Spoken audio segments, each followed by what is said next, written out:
अस्सलाम वालेकुम प्यारे क़ारीन। आज हम अपनी किताब मोहम्मद बिन कासिम के दूसरे बाब सरंदीप के दरबार का चौथा और आखिरी पार्ट शुरू करने वाले हैं। तो आइए शुरू करते हैं। शाही महल की तरफ जाते हुए जुबैर को लोगों का एक हजूम जलूस की शक्ल में दिखाई दिया। दलीप सिंह ने कहा, महाराज, आपके तहाइफ और घोड़ों को देखकर फूले नहीं समाते।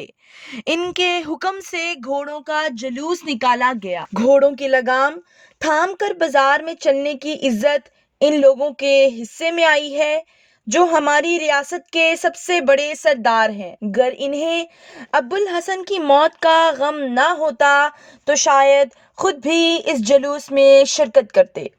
जुबैर ने करीब से देखा तो दरबार में सबसे अगली कुर्सियों पर विराजमान होने वाले 8 सरदार घोड़ों की लगामें थामे हजूम के आगे चल रहे थे।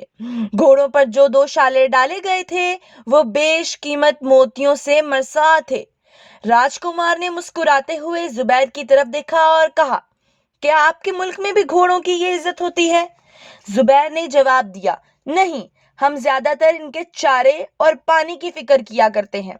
दलीप सिंह बोला, ये घोड़ों की इज्जत नहीं, घोड़े भेजने वालों की इज्जत की जा रही है। आसमान पर बादल छा रहे थे और हवा निस्बतन खुशगवार हो रही थी।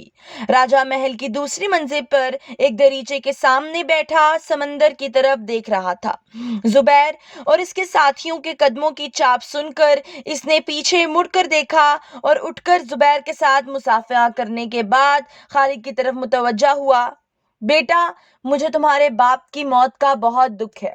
मेरा ख्याल है कि इनका जहाज तूफान के बाइस गर्क हो चुका है।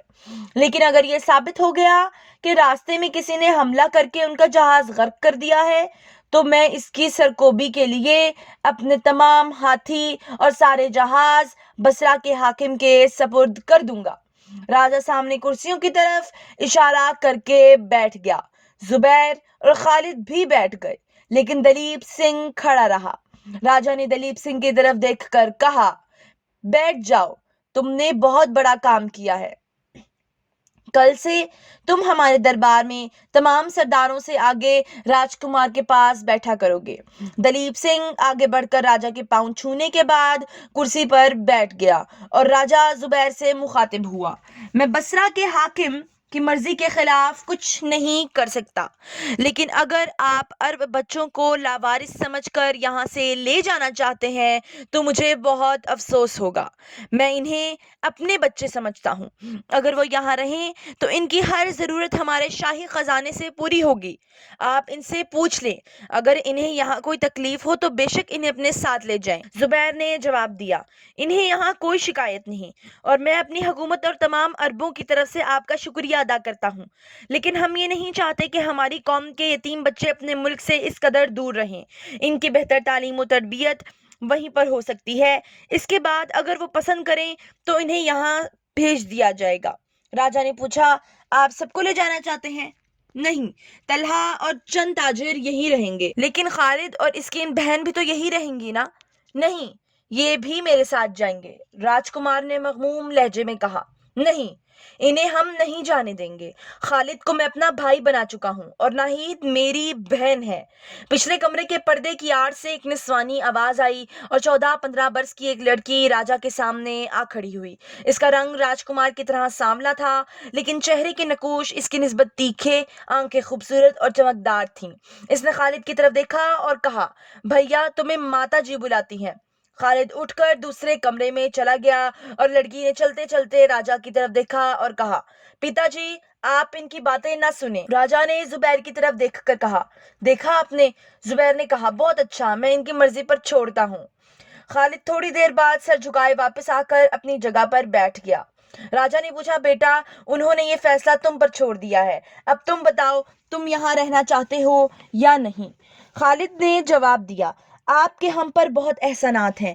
اگر میرے پیش نظر دنیا کا کوئی آرام ہوتا تو میں آپ کا ساتھ کبھی نہ چھوڑتا، لیکن اس وقت ہماری قوم دور دراز کے ممالک میں جہاد کر رہی ہے اور میری رگوں میں ایک مجاہد کا خون ہے۔